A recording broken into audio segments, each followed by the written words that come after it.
Om Shuklam Bharadaram Vishnum Shashivarnam Chaturbhujam Prasannavadhanam Dhyayet Sarva Vigno Pashantahe.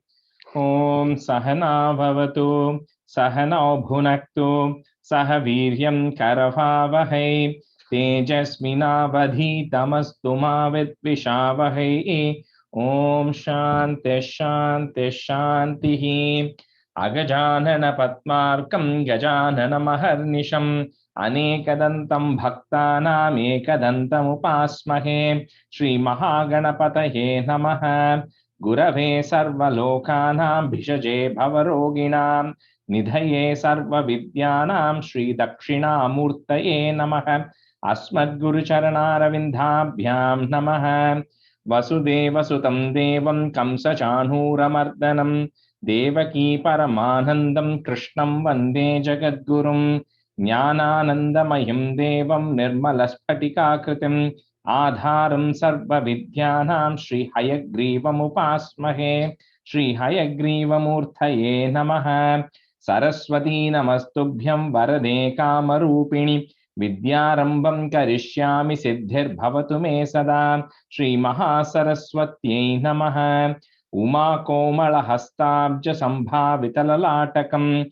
Hiranyakundalam Vandhe Kumaram Pushkarasrajam Vetrivel Muruganak Har Haro Hara Lokaviryam Mahapujyam Sarva Rakshakaram Vibhum Parvati Hridayanandam Shastaram Pranamamyaham Swamiye Sharanamayappa Vagarta Viva Sampraktau Vagarta Pratipattaye Jagadah Pitaro Vande Parvati Parameshwarau Shri Parvati Parameshwarabhyam Namaha Komalam Pujayan Venum Shyamalohyam Kumarakah Veda Vedyam Parabrahma Tasmai Shri Gurave Namaha Asmad Guru Charanaravindaabhyam Namaha Shri Krishna Govinda Hare Murare Shri Natha Narayana Vasudeva Shri Krishna Govinda Hare Murare Shri Natha Narayana Vasudeva Shri Krishna Govinda Hare Murare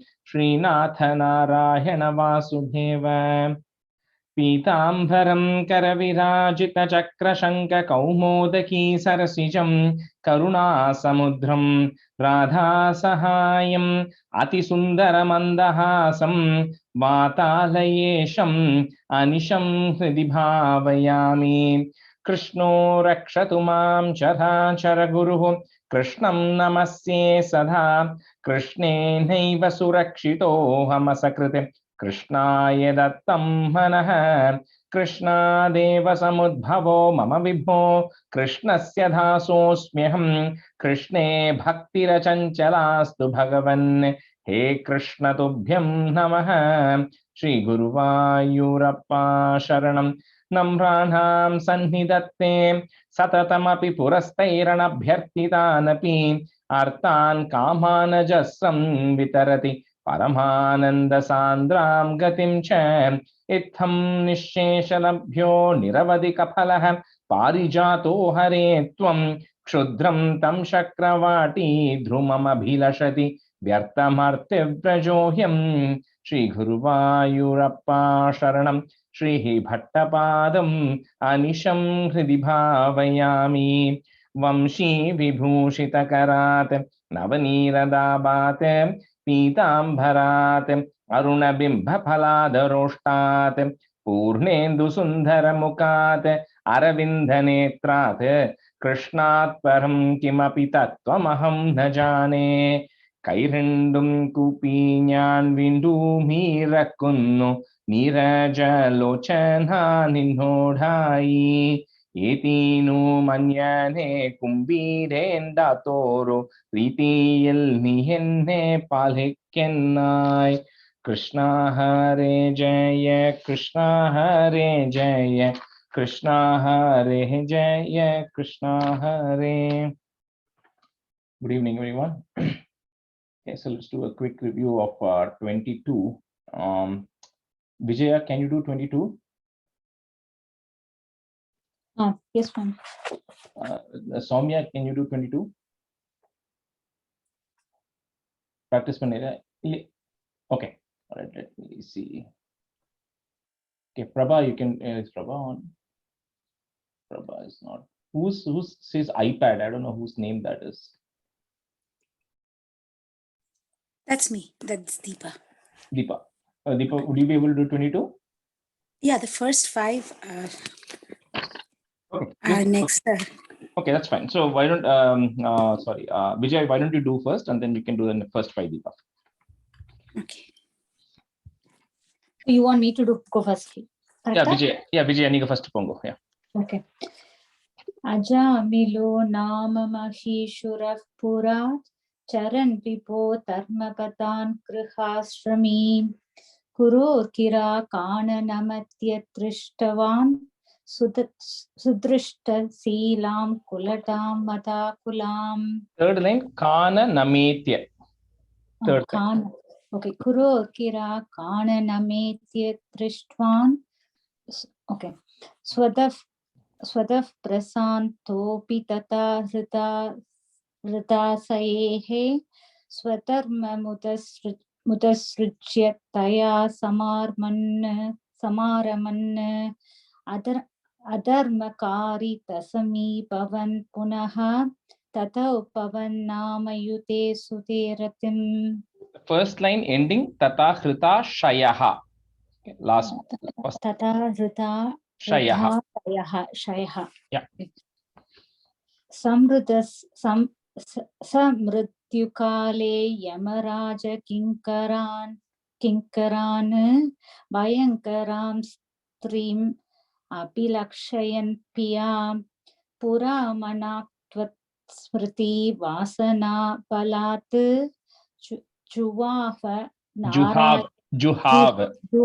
जुहाव Narayana नामकं सुतम्.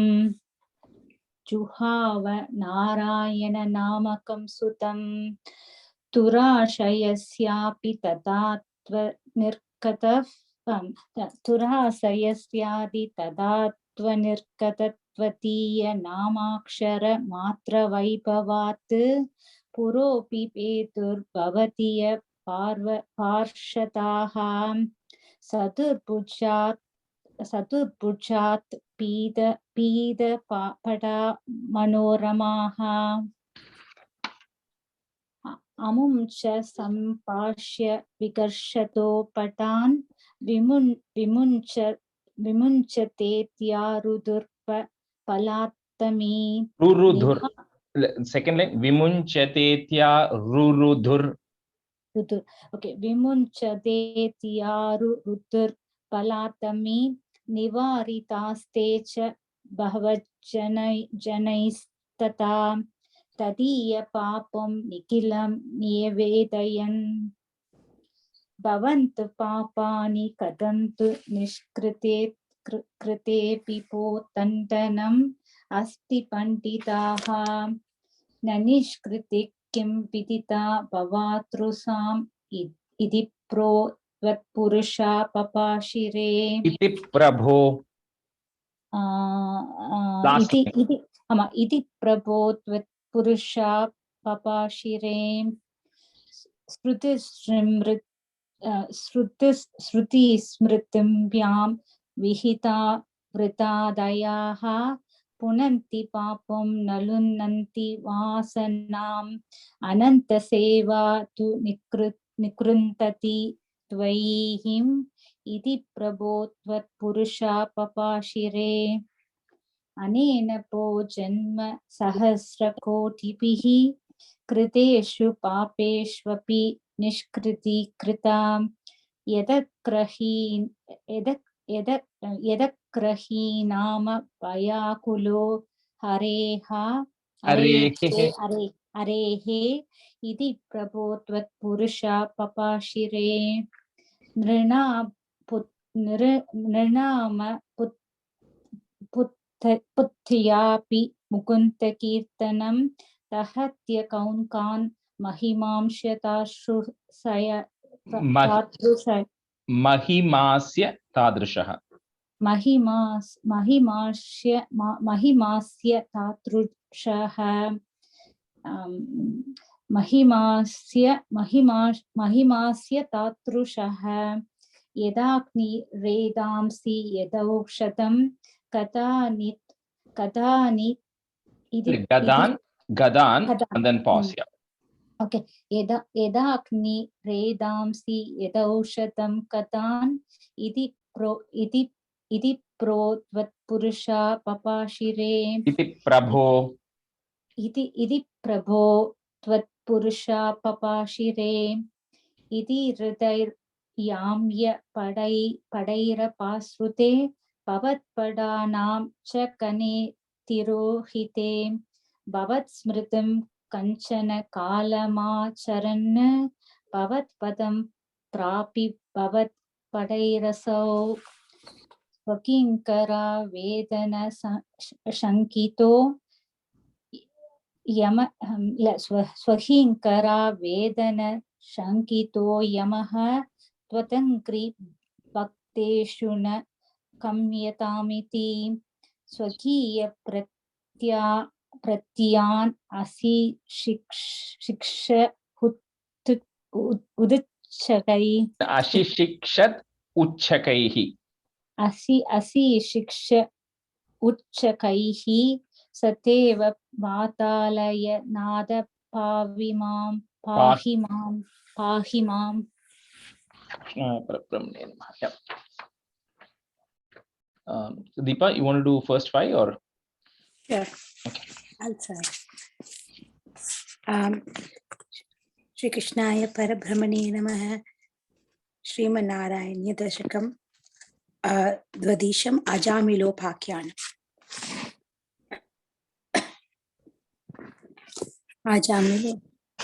Ajamilo nama Mahishasura. Ajamilo nama Mahishasura Kapura Charana Vibho Dharma Patan Gruhashrami Gurur Girar Kananamitya Drishtavan Sadrishtashila Kulatam Madhukulam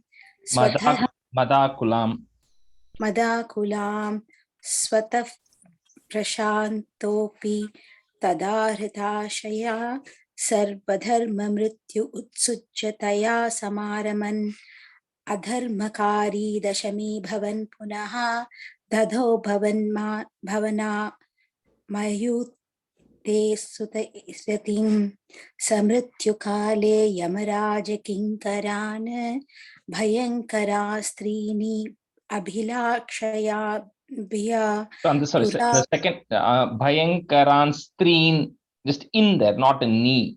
Bhayankaran Streen Abhilakshayan Bhya. Bhayankaran Streen Abhilakshayan Bhya Pura Manatvat Smriti Vatsala Vasana Balat Juhvavanarayana Namakam Sutam Durashayastyapi Tadha Tvada Nirgata, not Nirgata, just Nirgata. Tadatva Nirgata. Nirgata Tvadiyanamakshaya Ramatra Vaibhavat Purobhipuetu Bharva Diyapashadaha Chatubhuja Pati Pata Manorama. Third line, Purobhipetur Bhavadiya Parshadaha. Purobhipetur Bhavadi Parshadaha. You're putting an ir later. This is Bhavadiya Parshadaha. Bhavadiya Parshadaha. Yep. Chaturbhujaka Pitta Pata Manoramaha. Amum cha sampaksha vikarshato bhatan vimunchate tyarurudha baladhami nivaritaste cha bhavajjanai sadha tadiya papam nikilam navedayan navedayan bhavantu papani katam tu nishkrita kritepi bodhandanam स्थितपण्डिताः न निष्कृतिक किं विदिता भवादृशाम् इति प्रभो तत्पुरुष भवाशिरे. You want to continue If I'm taking too much time, I don't want to continue. no, that's okay. If you're able to chant, go ahead. Yeah. Go ahead. श्रुति समिद्धभ्यं विहिता व्रताधयाः पुनन्ति पापान लुनन्ति वासनाम् अनन्तसेवा तु द्वयीं निकृन्तति द्वयीम् इति प्रभो त्वत्पुरुषाभिभाषिरे. अनेन भो जन्म सहस्रकोटिभिः कृतेषु पापेष्वति निष्कृति कृता यद्ग्रहीनाम भयाकुलो हरेः इति प्रभो तत्पुरुषाभिभाषिरे.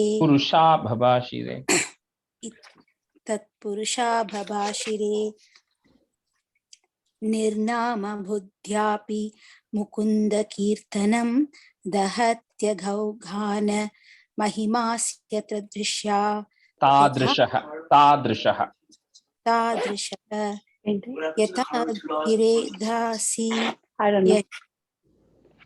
यथोषधं गदान इति प्रभो तत्पुरुषा भभाशिरे. इति ररे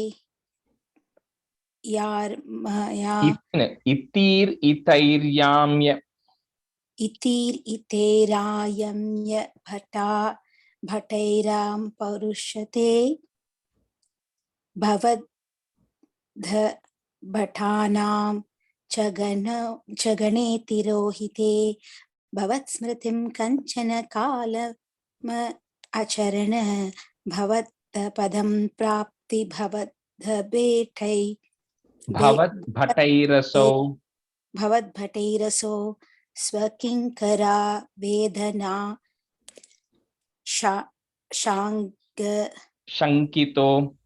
शङ्कितो यमः त्वदङ्घ्रिभक्तेषु न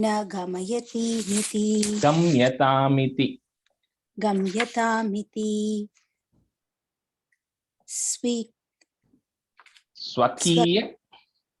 स्वकीय भृत्तानय शील अशील.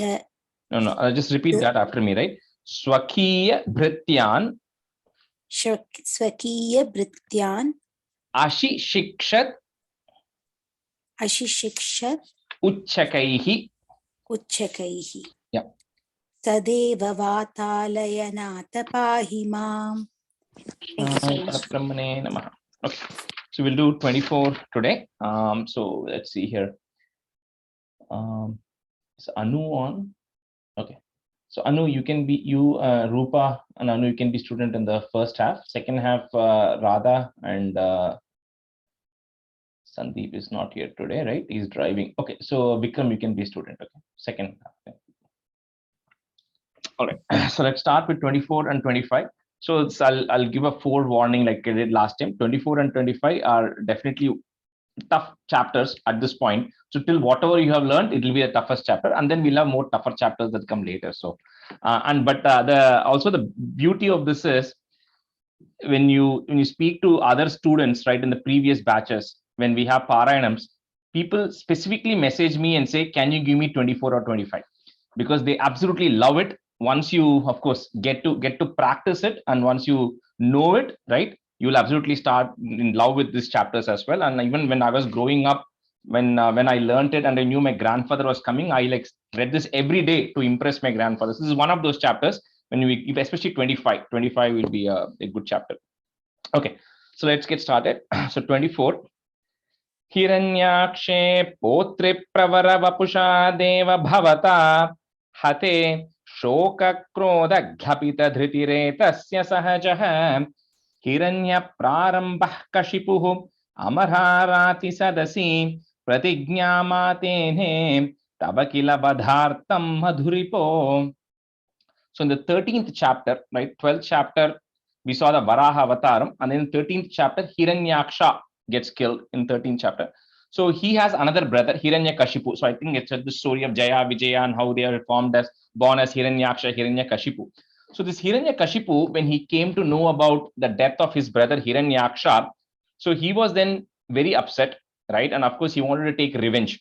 So he then went and told his group of asuras and everybody there that, look, this Lord Vishnu, he's generally very equal to both Devas and Asuras. But I think in this time, he essentially went and took the side of the Devas, because of which Hiranyaksha died. So because of it, Hiranyakashipu then decides that it is just like, I want to go, and if I cut the root of the tree, how the entire tree falls, similarly, if I get rid of this Vishnu, then the entire Deva clan is going to come down. And so he then takes an oath. So here it says that his brother, Etasya Sahajaha, his brother, Hiranya Praramba Kashipuhu, means Kashipu, whose first name is Hiranya. So Hiranyakashipu. So he then took a pratignyam, he took an oath in front of the entire Asura assembly of Tava Kila Vadartam, that he wants to get rid of you. And then that's the promise he takes, and I'm going to get rid of Vishnu.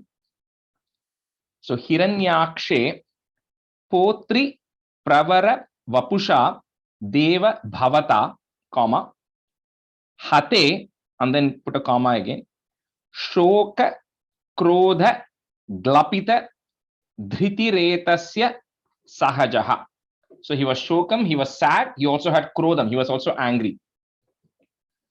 Hiranyakshe Potri Pravara Vapusha Deva Bhavata Hate Shoka Krodha Glapita Dhritiretasya Sahajaha. Anu, हिरण्याक्षे पौत्रि प्रवरवपुषा देवभवता हते शोकक्रोधग्लपितधृतिरेतस्य सहजः हिरण्याक्षे पौत्रि प्रवरवपुषा देवभवता हते शोकक्रोधग्लपितधृतिरेतस्य सहजः हिरण्याक्षे पोत्रिप्रवरवपुषा देवभवता हते शोकक्रोधक्लपितधृतिरतेस्य सहजः हिरण्याक्षे पोत्रिप्रवरवपुषा देवभवता हते शोकक्रोधक्लपितधृतिरतेस्य सहजः. Rupanda, the second line, Dhritiretasya. Dhritiretasya. Yeah. Okay. Hiranya Prarambaha is there. Put a ih sound. Prarambah. Kashipuhu. So the ra that you see there, remove that ra. Put a visarga and a comma. Kashipuhu, comma. Next word starts with a a. Amararati sadasi, comma. Pratignyam atene, comma. Tava kila badhartam madhu ripo. Hiranya prarambah kashipuhu amarharati sadasi pratignyāmatene tava kila vadhartam madhuripo. हिरण्य प्रारंभः कशिपुः अमराराति सदसि प्रतिज्ञामेतेने तव किल वदार्थं मधुरिपो. Pratignyam atene. Pratignyāmatene. Under kamarka, प्रतिज्ञामातेने. After pratignyāmatene, there is a comma. प्रतिज्ञामातेने तव किल वदार्थं मधुरिपो. हिरण्य प्रारंभः कशिपुः अमराराति सदसि प्रतिज्ञामातेने तव किल वदार्थं मधुरिपो. हिरण्य प्रारंभः कशिपुः अमराराति सदसि प्रतिज्ञामातेने तव किल वधार्थं मधुरिपो. Rupa, on the first line, Hiranya Prarambaha, you put a H sound there. Hiranya Prarambah Kashipuhu. Hiranya Prarambah Kashipuhu. Not Prarambahal. Prarambah Kashipuhu. Hiranya Prarambah Kashipuhu Amararati Sadasi Pratignyāmatene Tava Kila Vadhartam Madhuripo. Stanza 2. Vidhataram ghoram sakhalu tapasitva nachiratah purah sakshat kurvan suranara mrigadhyira nidhanam varam labdva dripto jagadiga bhavannayakamidam parikshundan nindradaharata divam tvamaganayan. So Hiranyakashipu then decides, okay, how do I get rid of Vishnu? So he then figures out that the only way he can do that is he gets the Ashta Siddhi, right? Which is means the ability to become small, ability to become big, ability to become heavy, light, all the siddhis. So he has to get that. So he then goes and does a very severe penance to please Brahma. And the penance that he does is he's standing on his toes with his hands lifted up, right? And then his face lifted up. So that is the position he does his penance, a very severe penance. He does for several years, right? Hundreds or some number of years he does the penance. And then eventually when Brahma comes in front of him, Brahma is pleased. And then when Brahma comes in front of him and asks him, what do you want? He says, of course, I don't want to die. So Brahma says, okay, that's not possible, right? So I can't give you that boon, but tell me what else you want. So he says first, okay, that I cannot be killed by anybody whom you created, right? So because remember that I think I said first Brahma came out of the Nabi and then everybody else came only after that, right? So he says, I cannot be killed by anybody who you created. In addition to that, I cannot be killed by anything that is a living, like a human. That's why it says Sura, Nara, Mrigadhe. So it cannot be a human, it cannot be a god, it cannot be animals. And then, of course, that's all it says here. But as you all know the story, right? He says that I cannot be killed inside or outside. I cannot be killed on the floor. I cannot be killed in the air. So he puts all these conditions, right? And Brahma says, okay. And then so now that he gets that, he becomes extremely powerful. And once he's got that varam labdhva, once he got that boon, then he then goes and takes over all the three worlds. Essentially, he takes over all the three worlds, and he also takes the throne from Indra as well. And then he starts doing all his atrocities, right? So, and then he becomes very powerful. And he becomes arrogant as well here. So, vidha taram, so comma, ghoram sa khalu tapasitva nachirataha, comma, puraha is there, putta is puras sakshat kurvan, comma, sura nara mrigadhyair. If you want to break it, you can break it at that ra. Mrigadhyair anidhanam, if you want to break it, or you say it together, mrigadhyair anidhanam. Vidhataram ghoram sakhalu tapasitva nachiratah puras sakshat kurvan suranara mrigadhyair nidhanam. Vidhataram ghoram sakalu tapasitva nachiratah purah sakshat kurvan suranara mrigadhyair anidhanam. Vidhataram ghoram sakalu tapasitva nachiratah purah sakshat kurvan suranara mrigadhyair anidhanam. Vidhataram ghoram sakalu tapasitva nachitaram purah sakshat kurvan suranaram mrigade anidharan. So Rupa, the first line, vidhataram, there's a pause after that, okay? After vidhataram. And then last word is nachirataha. Nachirataha. Vidhataram ghoram sakalu tapasitva nachirataha puras sakshat kurvan suranara mrigade anidhanam. Varam labdhva dripto, comma, jagadiha bhavannayakam idam. So there are two nas coming there. Bhavannayakam idam, comma. So the next word, right? Parikshundan, the actual word is parikshundan and then indra. Indrat, but then in and e varna, it becomes a double na there. So parikshundan nindrat daharata divam. You have to say that together. You can't break it easily. So parikshundan nindrat, you can say aharata if you want to break it. Aharata divam, comma, twama ganayan. Okay, so parikshundan nindrat aharata divam tvam aganayan. After divam, there is a pause.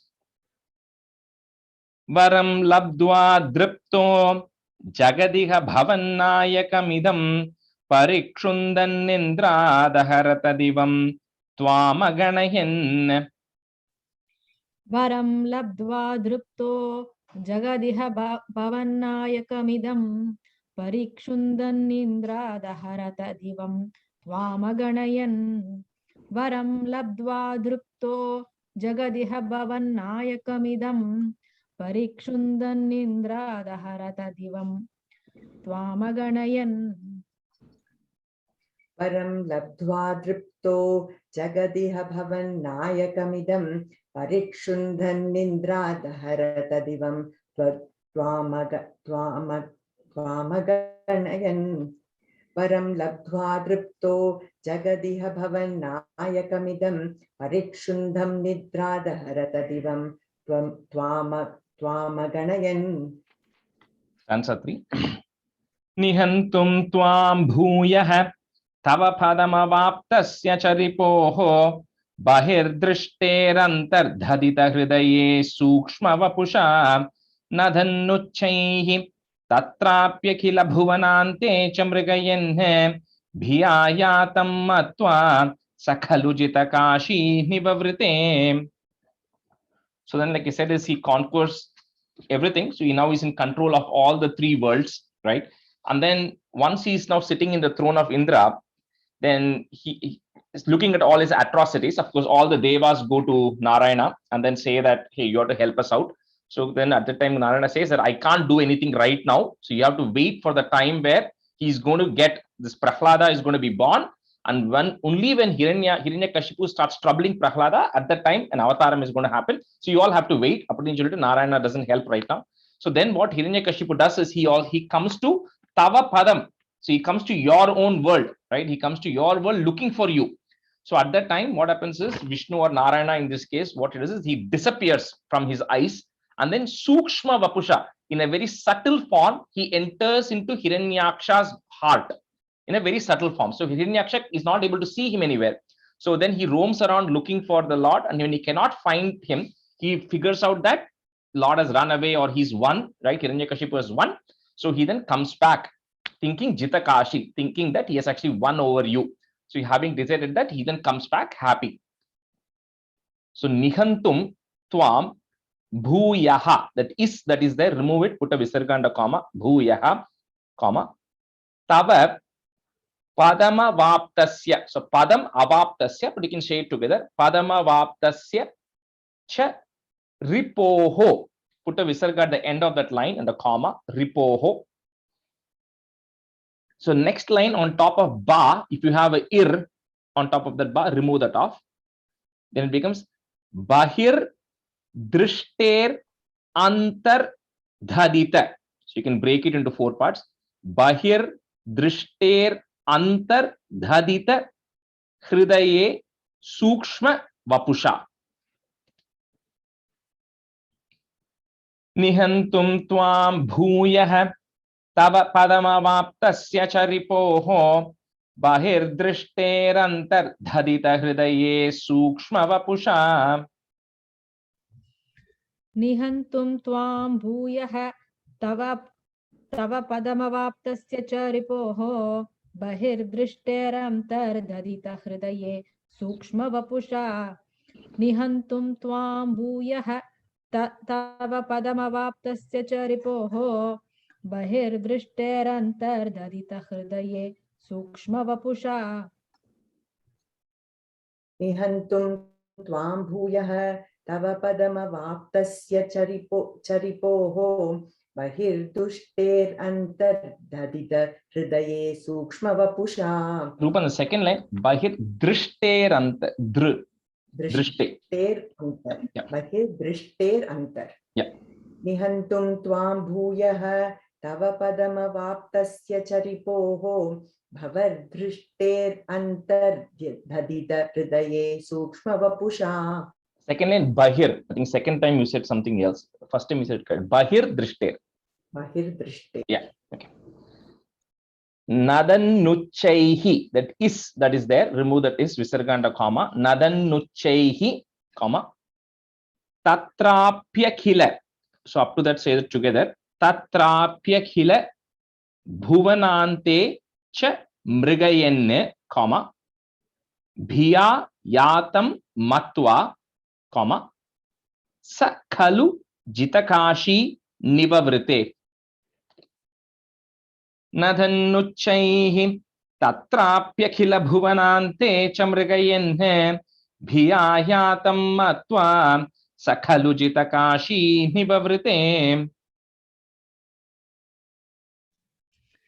नदन्नुच्चैः तत्राप्यखिल भुवनां ते च मृगयन् बियायातं मत्वा सकलु जितकाशी निववृते नदन्नुच्चैः तत्राप्यखिल भुवनां ते च मृगयन् बियायातं मत्वा सकलु जितकाशी निववृते नदन्युच्चैः तत्रापि किल भुवनान्ते च मृगयन् भियायातं मत्वा सकलु जितकाशी निववृते नदन्युच्चैः तत्रापि किल भुवनान्ते च मृगयन् भियायातं मत्वा सकलु जितकाशी निववृते.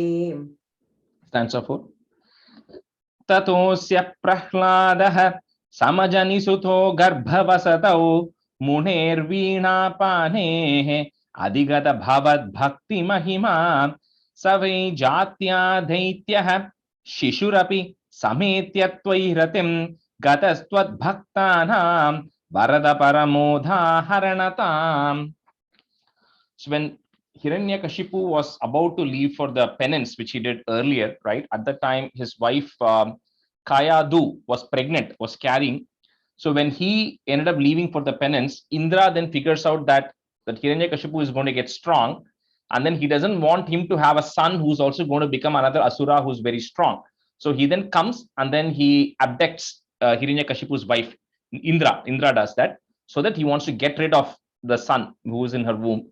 So at that time, Muner Veena Panehe, the one who carries the Veena. So Narada Muni comes and then stops Indra and says that this is going to be a big devotee of the Lord. So don't do anything to this child. So he then takes Kayadu and takes her to his hermitage or his ashramam where Prahlada is born. But before Prahlada is born, Narada Muni is teaching to Kayadu and eventually to Prahlada as well, Bhavat Bhakti Mahima, about the greatness of devotion to you. He's teaching when the baby is in the womb. So that's what, so Prahlada is actually hearing about the Lord and everything when he's in the womb. So that's why when Prahlada is born, it says here, although he is a Daityaha, although he is a Asura, Shishurapi, and he was a very small child, even though he was a small child who doesn't have any knowledge, he was always completely devoted to you.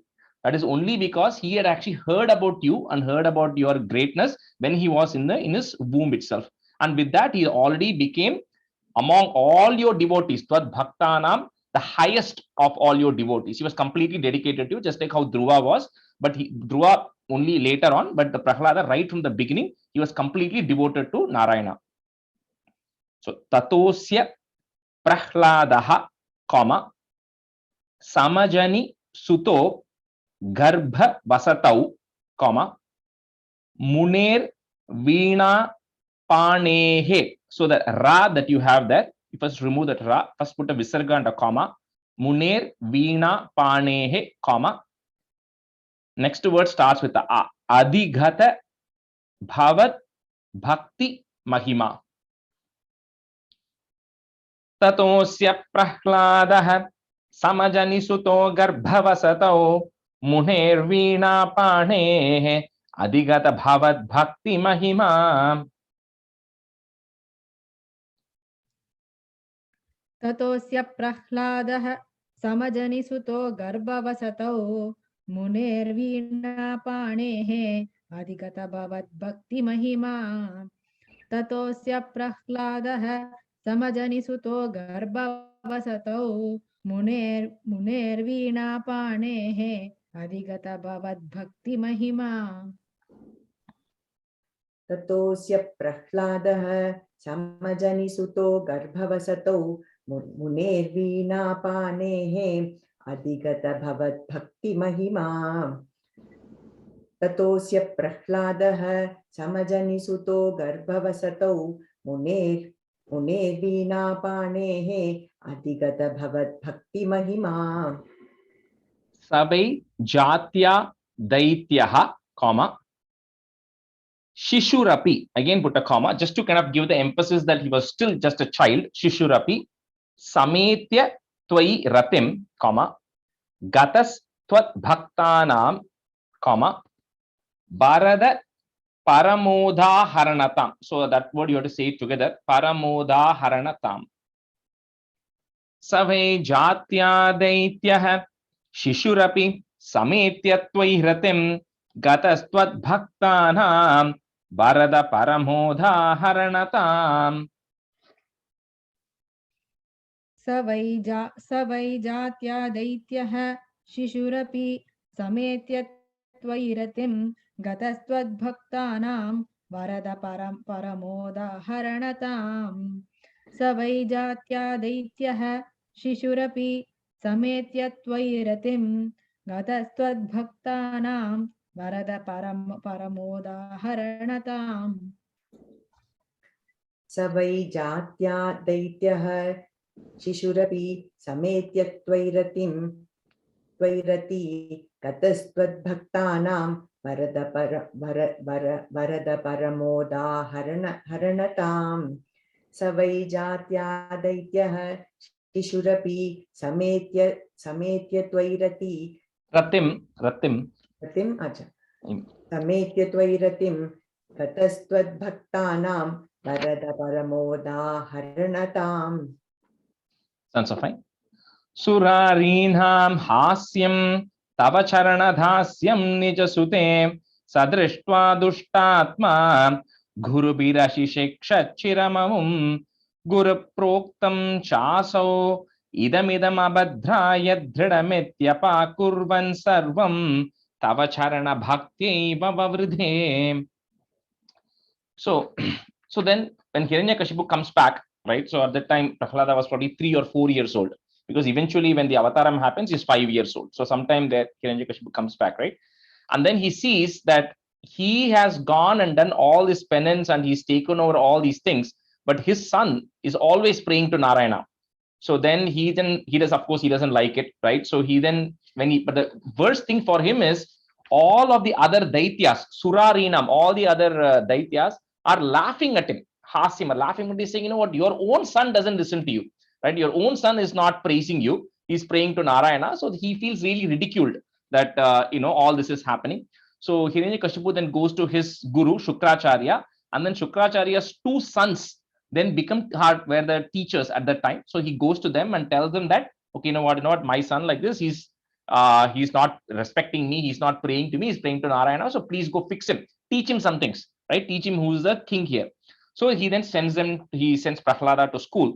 However, whatever the gurus or the teachers are teaching, Prahlada rejects everything, saying that all of these things that you are telling me, right, of how to rule and how to get a kingdom and all these things are only going to cause evil. And he continues to be Tava Charana Bhaktieva. He continues to be devoted only to your feet. Then Bhattatripada is saying, so he's continuously devoted to Narayana's feet or Vishnu. He's always thinking about him and continues to do that. So Surarinam Hasyam, comma, Tava Charana Dhasyam Nija Sute, comma, Sa Drishtva Dushtatma, comma. So I remember I told you this Ashishiksha is going to come again, right? That just means teaching or giving instructions. So Guru Bhir, and then you can break it at that Ra if you want. Guru Bhir Ashishikshat Chiramamum. So Guru Bhir Ashishikshat Chiramamum. Surarinham Hasyam Tava Charanadasyam Nijasute Sadrishtva Dushtatma Gurubirashishikshat Chiramamum. सुरारीणां हास्यं तव चरणदास्यं निजसुते सदृष्ट्वा दुष्टात्मा गुरुभिरशिक्षच्चिरममुम् Ashi Shiksha. I think or she you left out, I think. गुरुभिरशिक्षच्चिरममुम् Yeah. सुरारीणां हास्यं तव चरणदास्यं निजसुते सदृष्ट्वा दुष्टात्मा गुरुभिः अशिशिक्षच्चिरममुम्.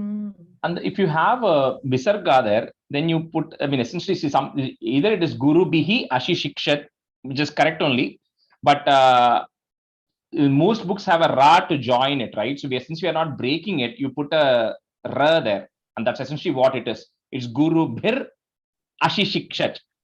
Okay. Yeah, that's what it is. And the irri letter, you'll have a visarga there. That's what it is, right? Since we're saying it together, we are not putting there's no visarga there.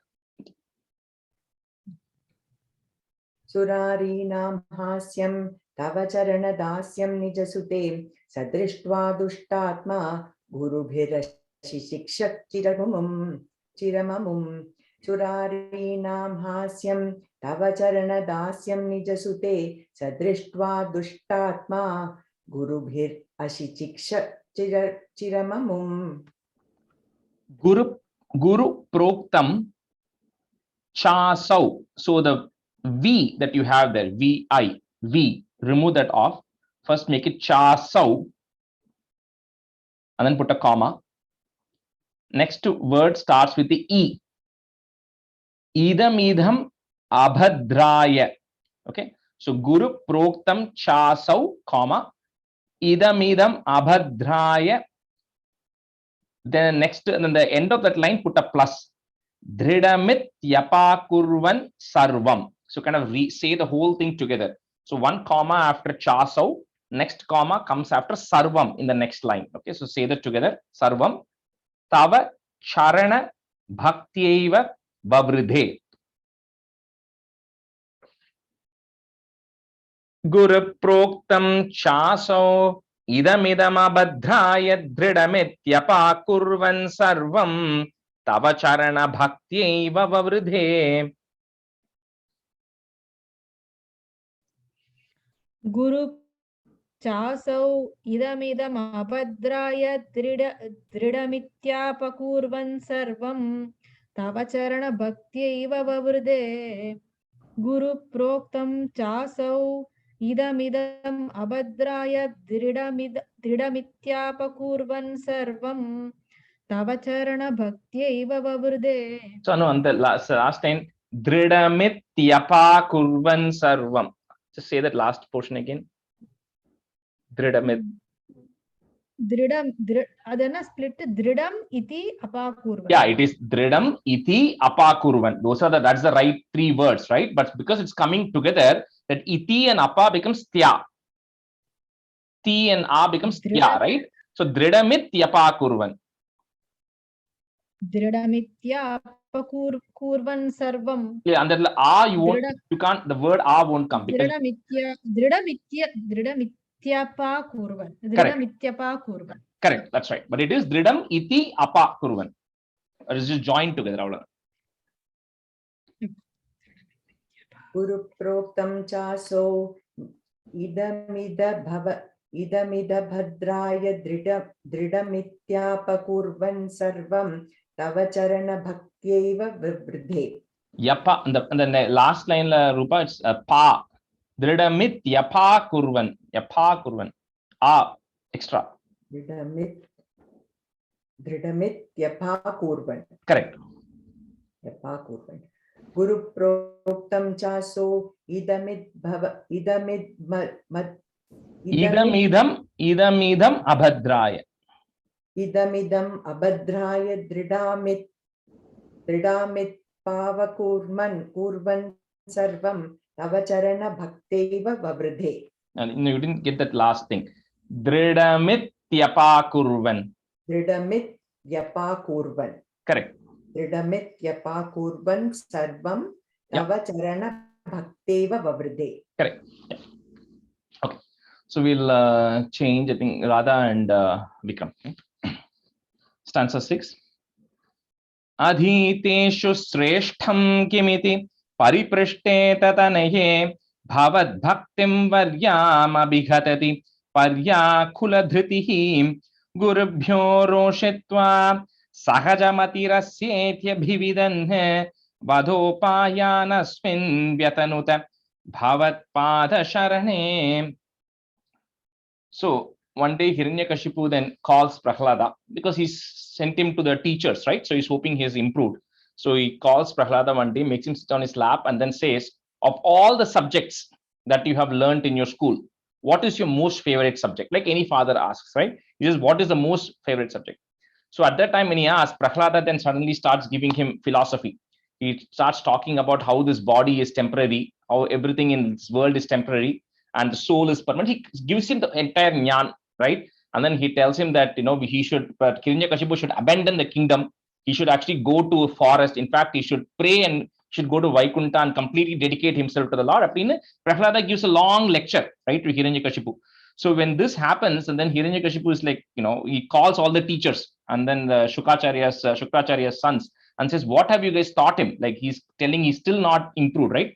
So then they tell him that, look, this is his Sahaja Mati, his mind is naturally inclined to this. So no matter how much, because he's such a small kid, he's only 4 or 5 years old. So he says, even though you try to enforce this, it's not going to be possible. You cannot change. We've tried our best.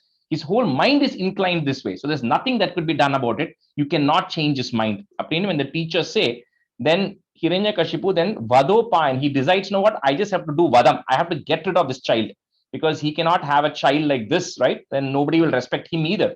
So he says that he has to get rid of the child who Bhavat Pada Sharane, the one who is completely devoted to you. So that particular child, Hiranyakashipu decides to get rid of. So Aditheshu Sreshtham Kimiti, comma, Paripristeta Tanaye, comma, Bhavat Bhaktim Varyam Abhigatati. You can break it at that ma if you want. Varyam Abhigatati, comma, Paryakula Dhritihi.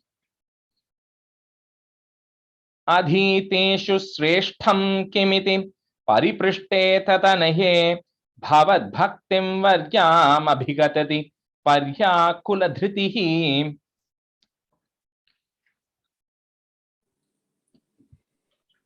अधीतेषु श्रेष्ठं किमिति परिपृष्ठे दतनये भवद्भक्तिं वर्या अभिगतति पर्याकुलधृतिः.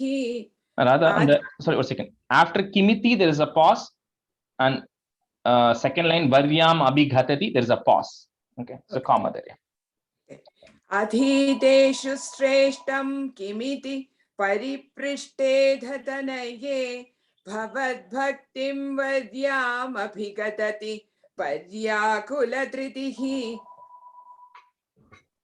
अदित्येषु श्रेष्ठं किमिति परिपृष्टेऽथ तनये भवद्भक्तिं वर्याम् अभिगदति पर्याकुलधृतिः. अदित्येषु श्रेष्ठं किमिति परिपृष्टेऽथ तनये भवद्भक्तिं वर्याम् अभिगतति पर्याकुलधृतिः. Vikram, the first word Adhiteshu, it's a long E there. Okay, first word Adhiteshu. Yeah. Gurubhyo Roshitva, comma, Sahaja. The next word, we cannot break it. So you have to say the whole word together. Matirasyetya Bhividan. So Matirasyetya Bhividan, comma, Vadhopayan Asmin. If you want to break at that na, Vadhopayan Asmin, Vyatanuta, comma, Bhavat Pada Sharane. So one comma after Roshitva, one after Vyatanuta. Guribhyo Roshitva Sahajamatirasyetyabhividan Vadhopayanasmin Vyatanuta Bhavat Pada Sharane. गुरुभ्यो रोषित्वा सहजमतिरिसेत्यभिविदन् वधोपायानस्मिन् व्यतनुत भवत्पादचरणे. The Vyatanuta, sorry, Vyatanuta kapram this comma, okay? Last line. Okay, 1 second. Sorry. Gurubhyo roshitva sahajamatidasyetyaభిविदन् vadhopayanasmin yatanuta bhavatpadasharane. गुरुभ्यो रोषित्वा सहजमतिरस्येत्यभिविदन् वधोपायानस्मिन् व्यतनुत भवत्पादशरणे गुरुभ्यो रोषित्वा सहजमतिरस्येत्यभिविदन् वधोपायानस्मिन् व्यतनुत भवत्पादशरणे. Stanza 7. Sashunaiha viddha subahumatito diggajaganaihi mahasarpairdashtopi anashanagaraahara vidutah girindra vakshiptopi ahaha paramatmannai vibho twahinyastatmatvat kimapi na nipidham avajata. So what all Hiranyakashipu does, right, to get rid of Prahlada. So first, Shula means the trident, right? So the Shulai Ra Vidyaha means pierce. He gets pierced with this trident, right? With the trident multiple times. Diggaja Ganaihi Matitaha. The elephants, so the large elephants. So they let the elephants loose and then see if the elephants can trample over Prahlada. Then Maha Sarpair. So he then gets really poisonous big snakes. And then he's let the snakes bite. Again, each of this is happening in sequence. He first tries one, nothing happens, goes to the next one. So Mahasarpair Dashtaha. He's being bitten by huge snakes, nothing happens. And then Anashana, that means no food. So he doesn't give him food for a really long time. The boy survives it. Next, Gara Ahar. Aharam is food. Gara Aharam means poisoned food. So he then gives him poisoned food to see if that kills him. Even nothing again happens. Then Girindra Vakshiptopi is then thrown from the tallest of the mountains. And again, nothing happens. So even in spite of doing all this, Bhadrapad says, ahaha, it is really a wonder that absolutely nothing happens to Prahlada because he is completely surrendered to you. His entire heart, his entire mind is completely surrendered to you. So absolutely nothing happens to him. And then he survives everything that is actually happening here. So, sir, Shulaira Vidha, comma, Subahu Matito Diggaja Ganaihi. So put a visarga at the end of that line and a comma, Ganaihi. Next line on top of Ma, if you have a ir, remove that off. Then Maha Sarpair Dashtopi. So if you have a Pya, right? Pya, Pya, remove that Pya off and make it a P. Maha Sarpair Dashtopi, comma. Then the next word starts with a A. Anashana Garahara Vidutaha. So one comma after Viddaha, first line, second line, Sarpair Dashtopi, comma. Sashunaira Viddaha Subahumatito Diggajaganaihi Maha Sarpair Dashtopi Anashana Garahara Vidutaha. Sashulairaviddhah subahumatito diggajaganaihi mahasarpaidashtopi anashanagaraahara vidhudah. Sashulairaviddhah subahumatito diggajaganaihi mahasarpaidashtopi Anashanagaraahara vidhudah. Sashulaira viddaha subahu mathito diggajaganaihi mahasarpairdashtopi anashanagaraahara vidutaha. Sashulaira viddaha subahu mathito diggajaganaihi mahasarpairdashtopi Anashanaggarahara vidutaha. Girindra Vakshiptopi. It's the same as last time, that Pya that you have there. Remove it, put a P. So Girindra Vakshiptopi, comma. Next word starts with the A. Ahaha paramatmannai vibho, comma, tvai nyastat matvat. So that word is together. Nyastat matvat, comma, kimapi na nipidam abhajata. You can break it with that ma if you want. Nipidam abhajata. Girindra vakshiptopi ahaha paramatmannai vibho tvahinyastatmatvat kimapi na nipidam abhajata.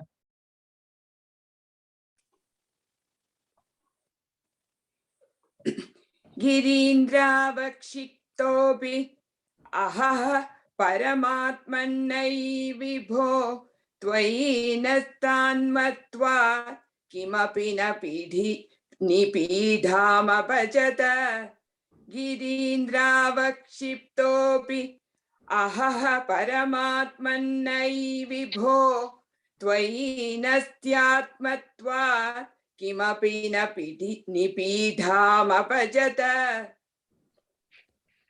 गिरीन्द्रा वक्षितोऽपि अहः परमात्मनै विभो त्वयि न्यस्तात्मत्वात्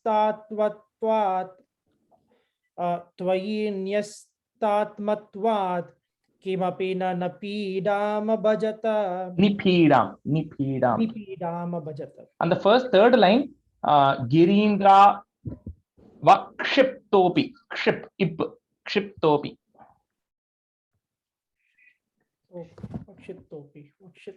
Vakshiptopi. Okay. Correct. Vakshiptopi. Correct. Girindra vakshiptopi. Girindra vakshiptopi. Ahaha paramatmanai vibho.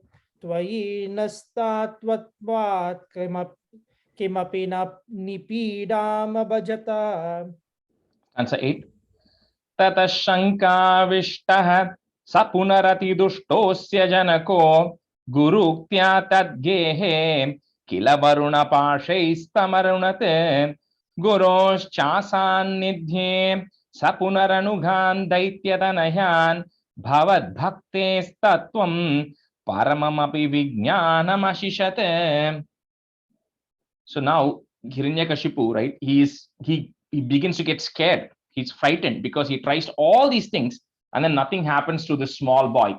So again, he goes back to Shukracharya and others and asks them what he needs to do because nothing is able to do. So then they decide that the teachers say that, you know what, we cannot let this boy go outside because he's going to be a danger to you. So they end up tying him in the teacher's house with Varuna Pashais, means with ropes. With ropes, they end up tying him in the house so that he doesn't leave the teacher's house. However, when the teachers are not there, this is all the knowledge that he has actually gained from Narada, right? Which is Bhavat Bhaktes Tattvam. So all the Tattvam about your devotion, which he has learned from Narada when he was a child, he teaches all that to the Guru's children also. So now when the Gurus come back, even the other children have gotten converted, right? And they start telling them whatever Prahlada is telling them. So tataha is there, put a ish sound, tatash shankavishtaha, comma, sa punarati dushtosya janako. I think some books have janakaha, but change it to janako if you have janakaha. Janako, comma, guruktya tadgehe, comma, kila varuna pashais tamarunat. Tatashankavishtaha sapunarati dushtosya janako guruktya tadgehe kila varuna pashaistamurunate. ततश्चङ्खाविष्टः स पुनरतिदुष्टोऽस्य जनको गुरुक्त्या तद्गेहे किल वरुणपाशैस्तमरुणत् ततश्चङ्खाविष्टः स पुनरतिदुष्टोऽस्य जनको गुरुक्त्या तद्गेहे किल वरुणपाशैस्तमरुणत्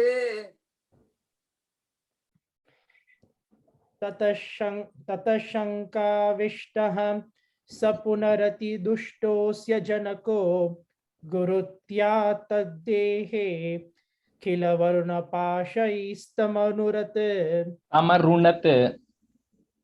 पाशैस्तमरुनत् ततः शङ्काविष्टः स पुनरतिदुष्टोऽस्य जनको गुरुक्त्या तद्गेहे किल वरुणपाशैस्तमरुनत् Guroschasan nidhye. So that whole word comes together. Guroschasan nidhye, comma, sa punaranugan daitya tanayan, comma, bhavat bhaktes tattvam, comma, paramam api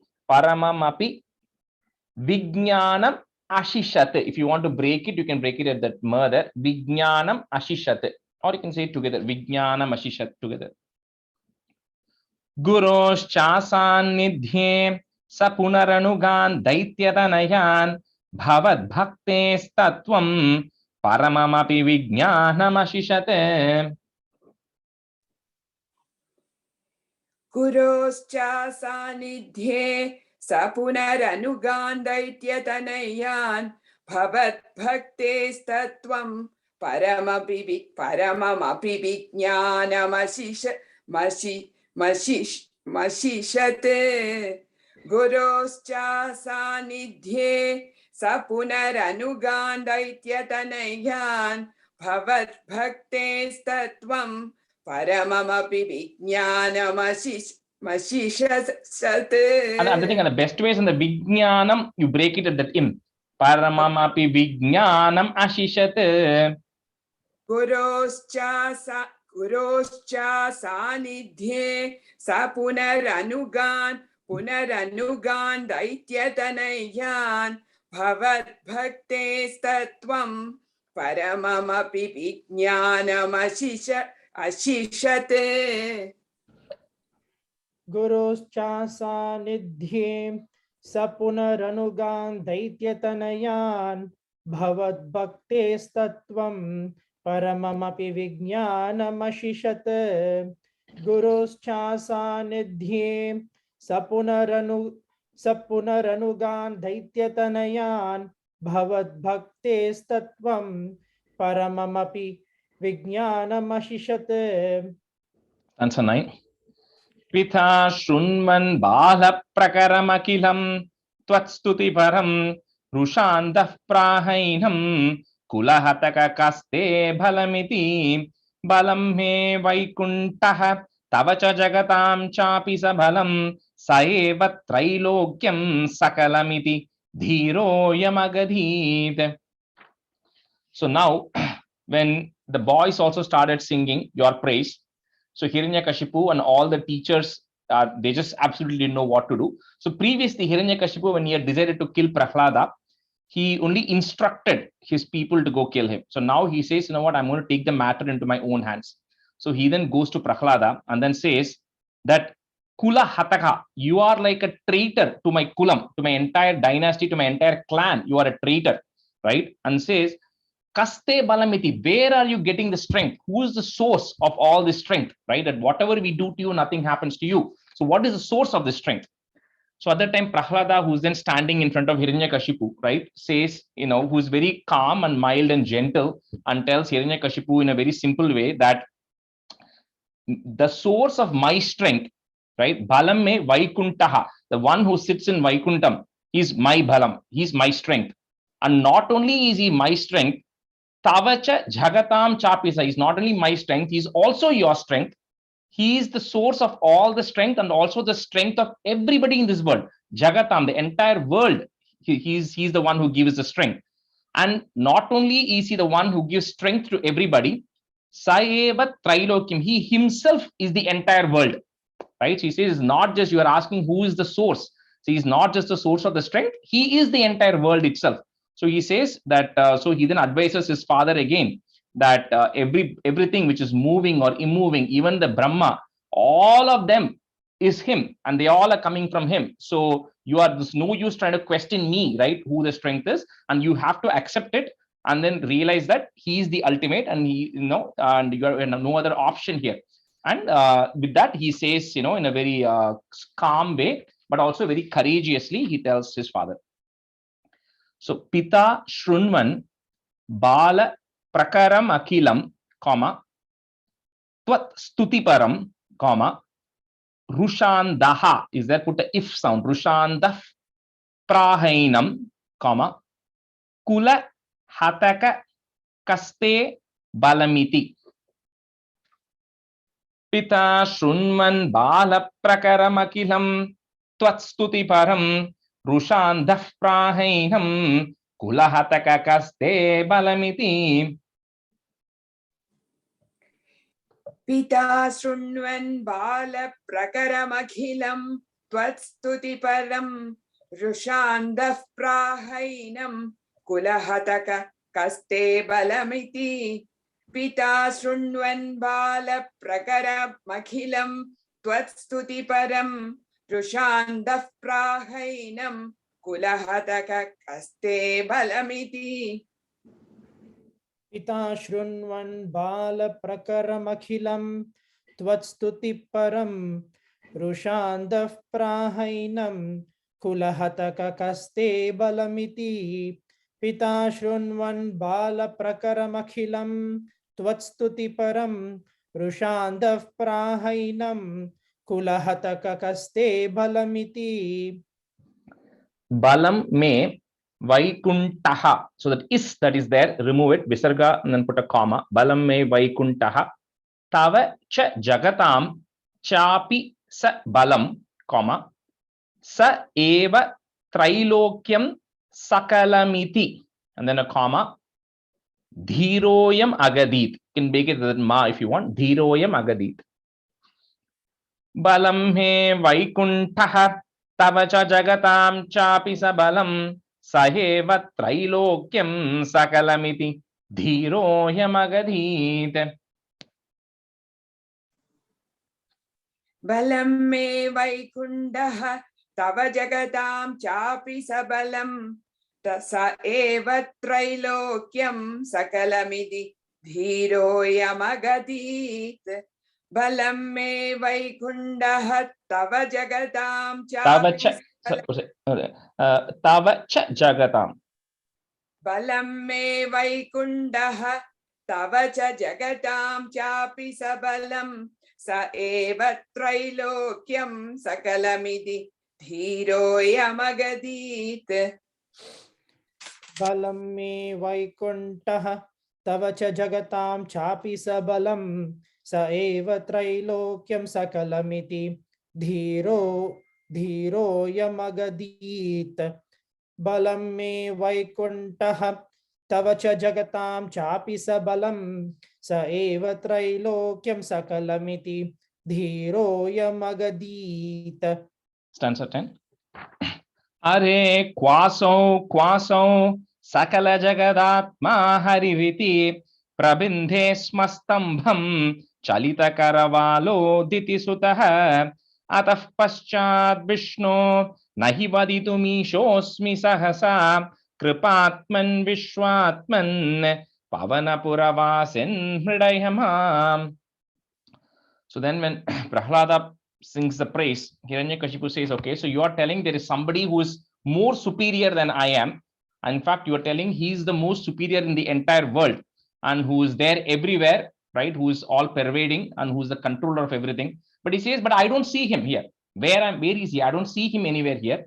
And kaha asau, that's the kwasav. Kwasav means asking, where is he? Because if he's everywhere, I should be able to see him right here, right? And he says, I'm about to kill you right now, which means he's supposed to come and protect you, right? If he's there everywhere and you're coming and asking this. So with this, what he does is smastambam. So at that time, then he asks where it is. So Prahlada says he's everywhere, he's all pervading. Then Hiranyakashipu asks, is he in this wall, in this pillar? He says, yes, he's in this pillar. So then he takes his sword. So smastambam and chalita karavalo with his sword, he then tries to hit the pillar at this time.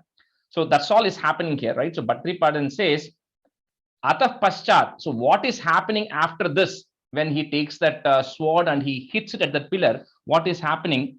I am not able to say. Nahi vaditum ishosmi sagasa is telling Krishna, I am not able to say what exactly is going to happen now, right? Right now. And then he's ending this chapter, right? And says, Kripatman, you who forgives everybody, who is the most merciful one. Vishwatman, one who is there everywhere.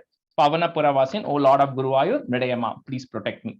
So Bhattacharya is ending this chapter at the point where Hiranyakashipu is hitting the pillar. So Are Kwasau, comma, Sakala Jagadatma Haririti, comma, Prabhinte Sma Stambham, comma, Chalita Karavalo Diti Sutaha. Are Kwasau, Sakala Jagadatma Haririti, Prabhinte Smastambham, Chalita Karavalo Diti Sutaha. Hare Kwasau, Sakala Jagadatma Haririti, Prabhinde Smastambham, Chalita Karavalo Diti Sutaha. Are Kwasau, Sakala Jagadatma Haririti, Prabhinde Smastambham, Chalita Karavalo Diti Sutaha. Are Kwasau, Sakala Jagadatma Haririti, Prabhinte Smastambham, Chalita Karavalo Diti Sutaha. Are Kwasau, Sakala Jagadatma Haririti, Prabhinte Smastambham, Chalita Karavalo Diti Sutaha. Ataha is there, put the if sound. Atah Paschad Vishnu, comma, Nahi Vaditum Ishosmi. You can break it at that ma if you want. Vaditum Ishosmi Sahasa, comma, Kripatman Vishwatman, comma, Pavana Pura Vasin Mridayamam. Atah Paschad Vishnu Nahi Vaditum Ishosmi Sahasa Kripatman Vishwatman Pavana Pura Vasin Mridayamam.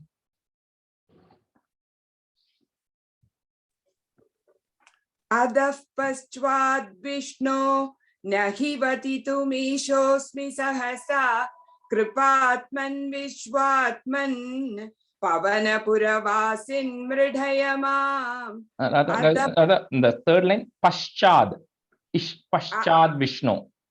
Adaf Paschad Vishnu Nahi Vatitumishodmi Sahasa Kripatman Vishwatman Pavana Puravasin Mridhayamam. Atah Paschad Vishnu Nahi Vaditumishosmi Sahasa Kripatman Vishwatman Pavana Puravasin Mridayamam. Atah Paschad Vishnu Nahi Vaditumishosmi Sahasa Kripatman Vishwatman Pavana Puravasin Mridayamam. Shri Krishnaya Parabrahmane Namaha. We'll just do one stanza of 25 and then we'll stop today.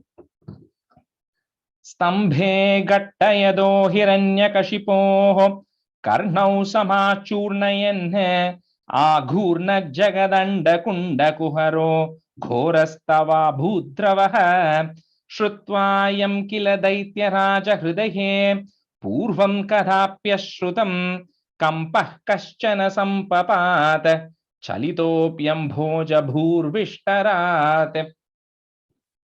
So this is one real incident, right? So when I was learning, 14, 15 there was one person in our group who was a very elderly person. It looked old to me at that point. Probably he was in his 60s, I guess. And he used to come. So we were in Chembur in Mumbai. So those who are familiar with it.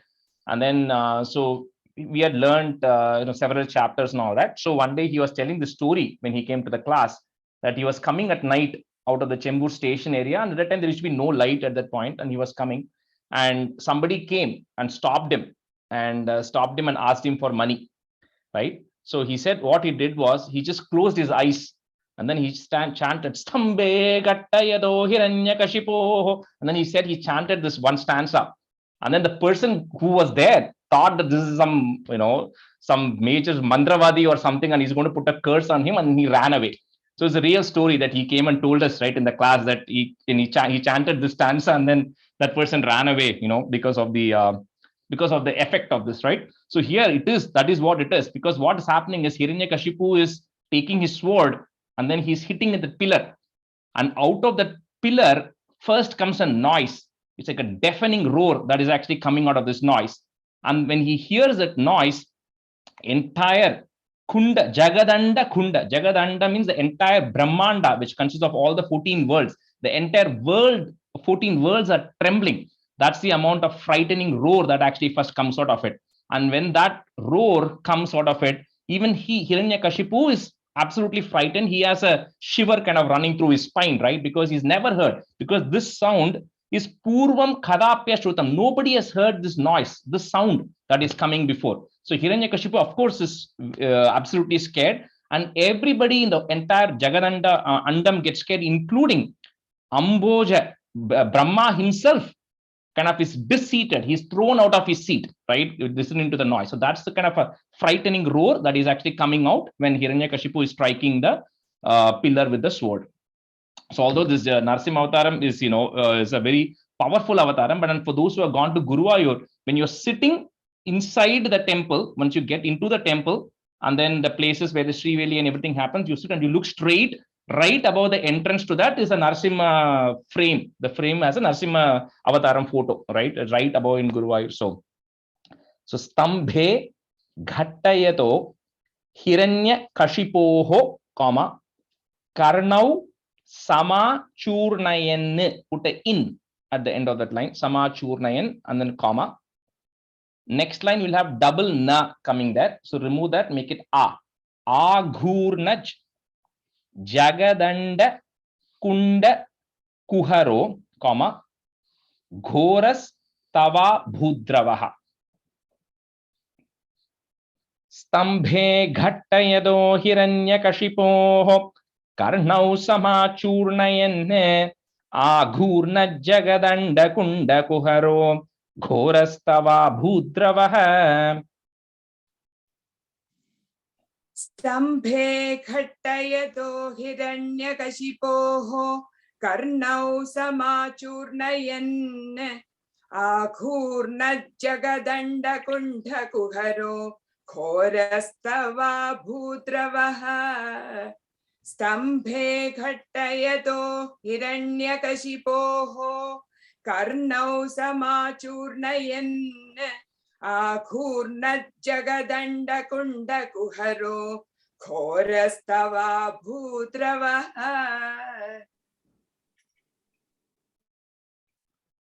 स्तम्भे घट्टयतो हिरण्यकशिपो कर्णौ समाचूर्णयन् आघूर्णज्जगदण्डकुण्डकुहरो घोरस्तवा भूद्रवः.